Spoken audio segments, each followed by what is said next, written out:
Comme j'ai vu que vous aviez bien aimé le dernier format de vidéo à l'arrache et que j'avais le temps, j'ai décidé d'en refaire une. Je vais vous donner un exemple de pourquoi j'adore la fac de maths.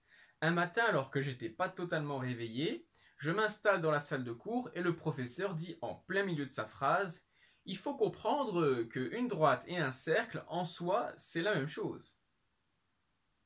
Alors oui, en analyse complexe, fondamentalement, il y a moyen de montrer que une droite et un cercle, c'est la même chose. Ça fait appel à un truc qui s'appelle les transformés de Mobius, mais il y a aussi un moyen plus intuitif de comprendre la logique de la chose.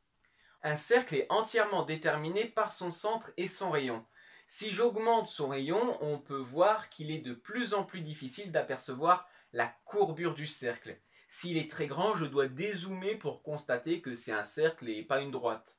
Donc si je prends un rayon infini, j'obtiens une droite. Une droite ne serait donc qu'un cercle dont on a envoyé le centre à l'infini.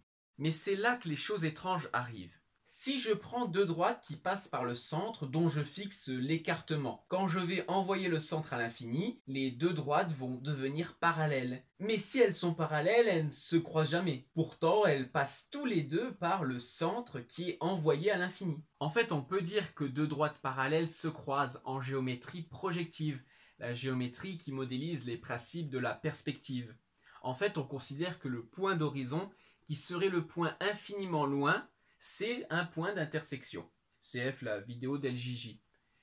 Mais là, j'ai fixé l'écartement des deux droites. Si maintenant je prends deux points sur le cercle, quand je vais éloigner le centre, le périmètre va augmenter. Donc du coup, les points vont s'éloigner. Mais si j'envoie le point à l'infini, la distance entre les deux points sera infinie. Et ça, c'est vrai pour n'importe quel couple de points aussi proche qu'ils soient.